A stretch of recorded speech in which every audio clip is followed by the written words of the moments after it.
everybody, it's Catherine from Jayne Catherine on Books, and I'm here to do a wrap up of the books that I read in October, and I thought I'd do a wrap up of those books at the same time, so I could let you know what I thought about them all. Now, I read 5 books in October, which doesn't seem a lot for me, but considering one was about 600 pages nearly, I'm sure I wrote it down somewhere, just to be able to tell you. 464 pages one of them was, so sometimes it's not always the quantity, is it? But all 5 of them were 4 stars, so yeah, good reading month really, I think. I did DNF one, and the one that I DNF'd was this. It's Mel McGrath, The Guilty Party, and I have to say that I DNF'd it after the first few chapters, and I'm used to reading some grisly stuff. As you know, I like my crime, and you know, and being in nursing for years, you know, very rare that things stop me from reading. However, I'll not say what it is, but something happens in the first few chapters of this book that disturbed me, and I didn't want to carry on reading it. After that, didn't want to carry on reading it, put me right off. Yeah, I found it disturbing. And sometimes, you know, you get disturbing, not disturbing, I'm using the same word again, but you know, in books sometimes you will get issues that you don't feel comfortable with, but if they're written in a certain way, you can bear with it because it's part of the plot, etc. However, the way, for me personally, the way this incident was portrayed and everything surrounding it, yeah, I felt very uneasy and it upset me actually, so I DNF'd the book. So that's that one. So the ones that I did read, the first one is, and I'll put the pictures up here, Kitty, Peck and the Music Hall Murders by Kayte Griffin. Now this is middle grade. No, it's not middle grade. I'll tell you what I'm thinking of. I'm thinking of the one of the children's books, the new detective ones that I read last month. Yes, this is YA and it's historical fiction, and it takes place in London in a time where music halls were up and running and were frequented by all sorts of people, and some of them not so savoury. And these music halls, some of these music halls are owned by Lady Ginger. Now she's a bit of a character. She's not so nice really, Lady Ginger, and she's got something, she's got like a hold over Kitty. She's got information that is like blackmail really. She sort of blackmails Kitty, and what happens is that some of these showgirls that work in the music halls are going mysteriously missing, and Ginger, Lady Ginger, wants to get to the bottom of it, and she gets Kitty to go and do some investigating and some amateur sleuthing, and Kitty doesn't really want to do this, but in a way she's forced to because of, you know, the hold that Lady Ginger has. The thing I liked about this, I thought it was very atmospheric. I think you got a real sense of what it was like in London in you know, back in the day, and also the grime and the atmosphere, and the characterizations I felt were very good. I did like Kitty. You know, got a bit of a, you know, a bit sassy. She got something about her, and some gumption. I don't know if that's a Yorkshire word, but you say it when I was little. Oh, you need somebody with a bit of gumption, a bit of, you know, go in them, bit of sass. And the characters are very well defined in this. I think the characterizations were very well done. And you find yourself liking the characters, even the ones that are awful. You know, you still get a real sense of what they're about, I think. My only criticism why I didn't give it a 5-star, I would say, is I found the timelines a little bit hard to follow at times.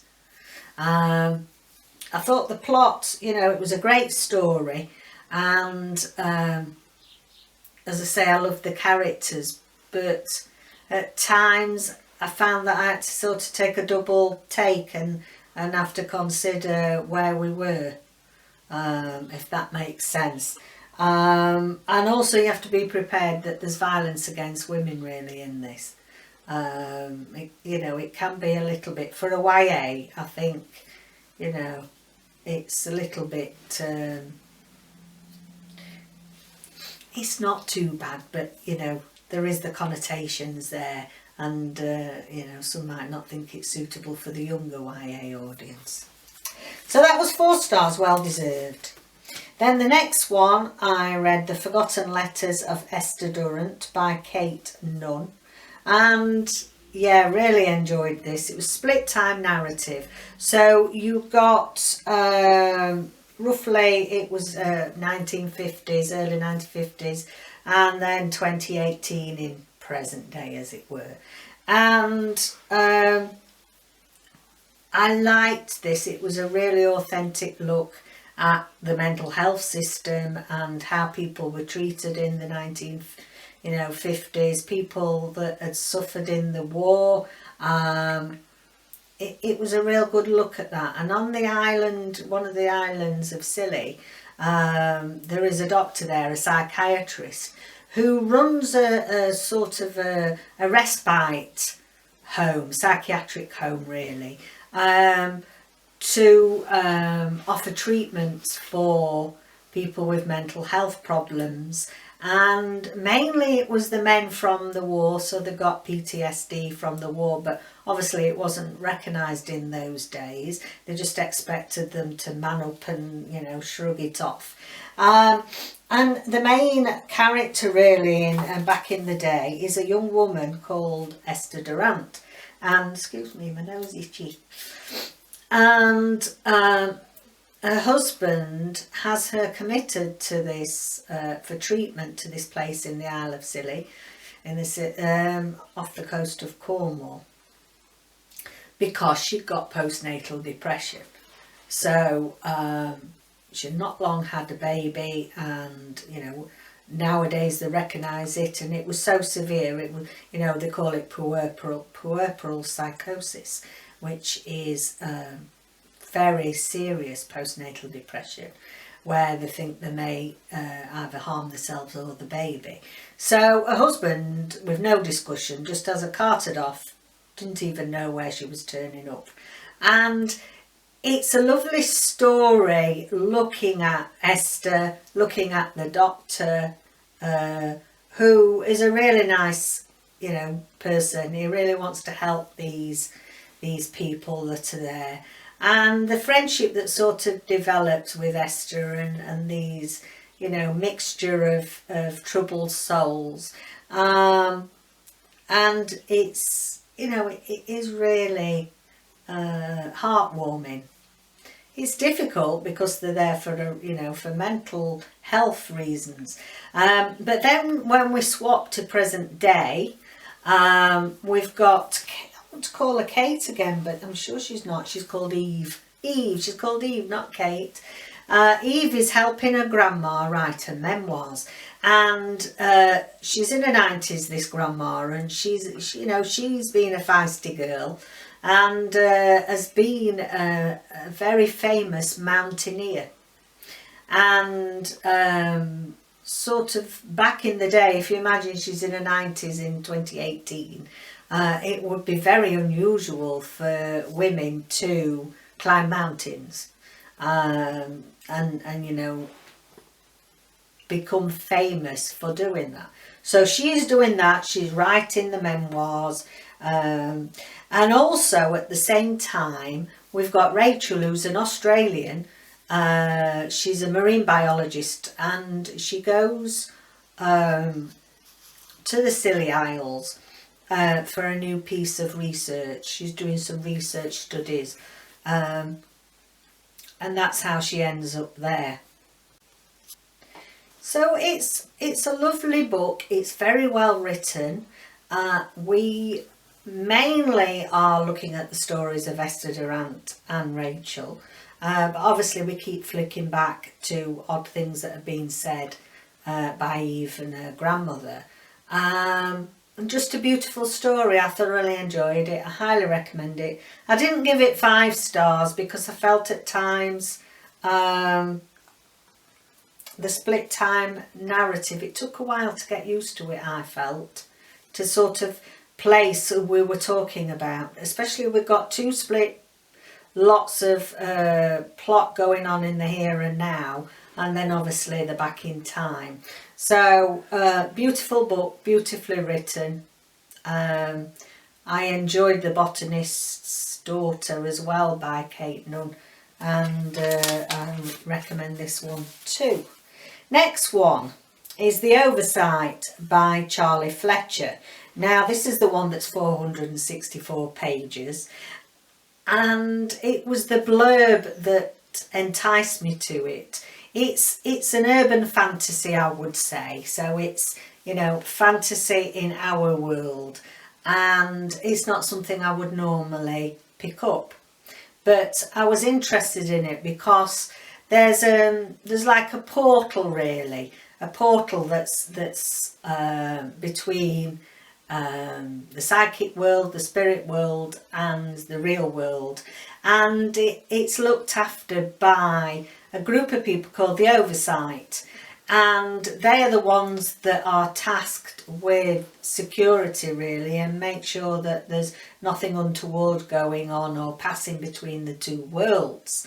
And it's a very interesting story about the 5. There's only 5 left in this. Years gone by, there used to be a big collection of people in the Oversight group looking after portals all over Britain, and it comes to a point where there's only the 5 left, and this would call it the Hand.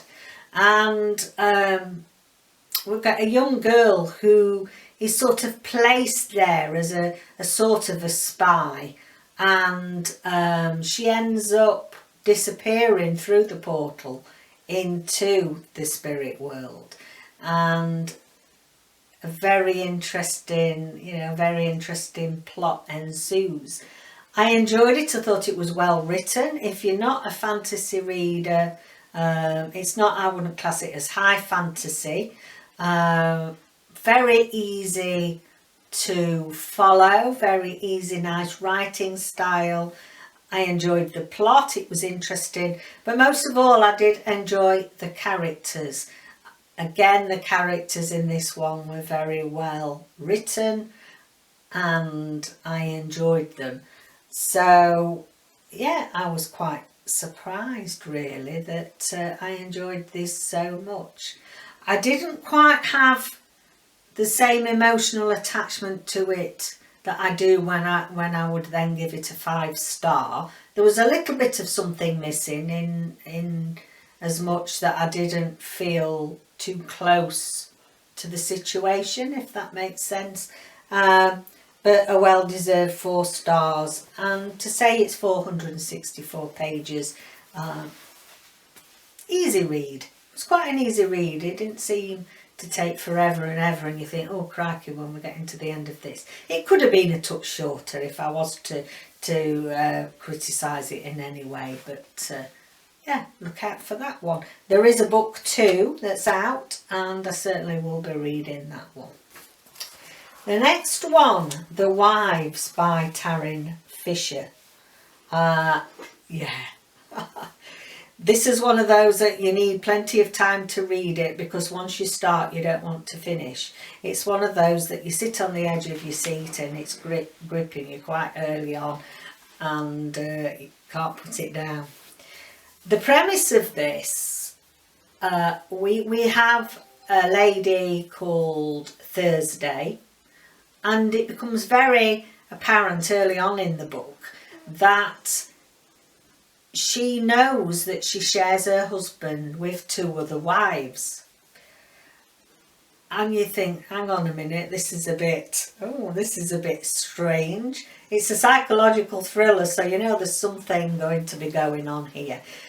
She only sees this husband on a Thursday, and the rest of the week is with the other 2 wives. Now, I'd think that was strange straight away, wouldn't you? You know, if you realise that your husband's got other wives, why is he spending more time with them, not even giving you 2 days? That's what I've been thinking.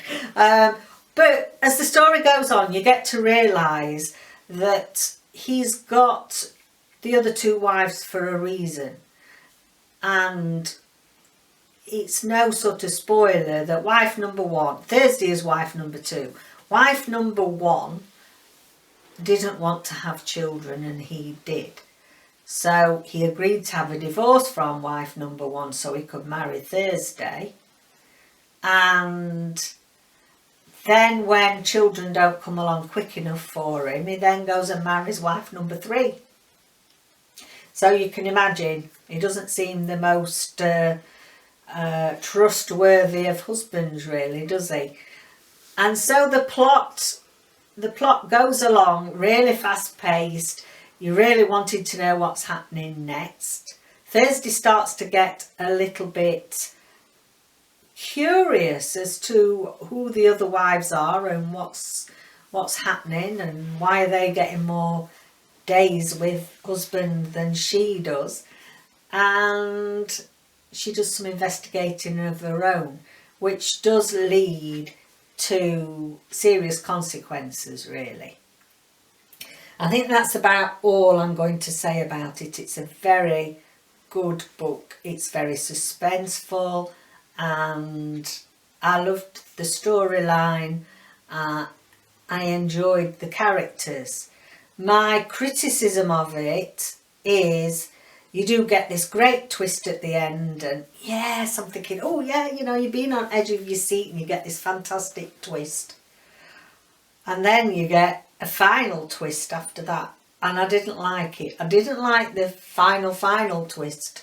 I felt it was out of place. I felt that the first good twist, it's full of twists and turns, full of twists and turns, but the final, what you think is the finale, you think, yeah, is really, really good.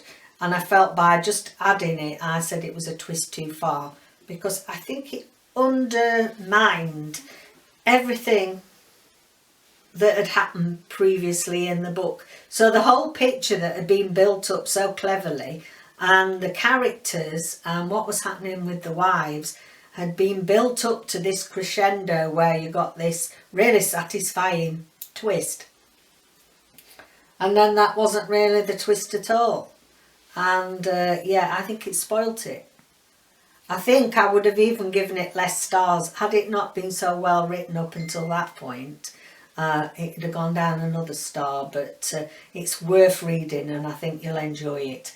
But I'd be interested to know if you do. Let me know if you think that final twist in the tale is too much and doesn't really go with the rest of the narrative.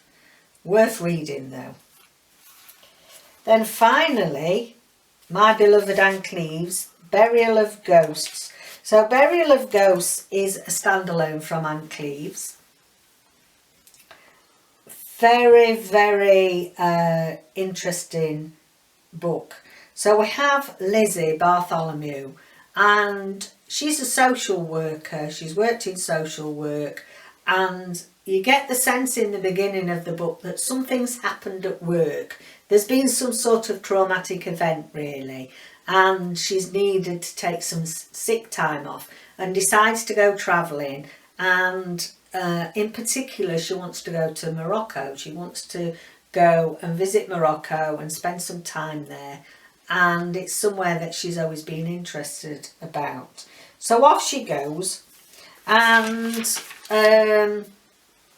while she's on her travels there, she meets this handsome man, older than her, a bit older than her because she's only in her 20s.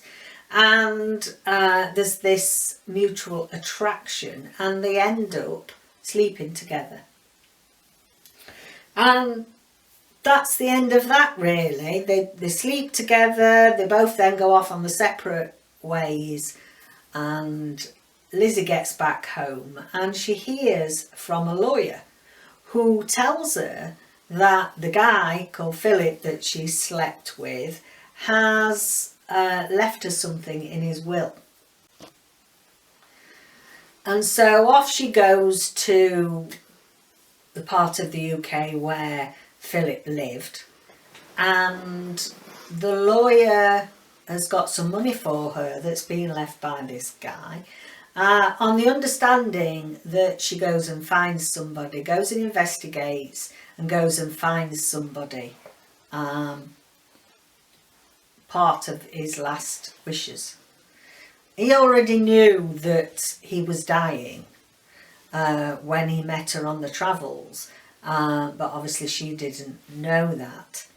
But everything isn't as it seems. I think that's all I'll say about it. And yes, a really good plot.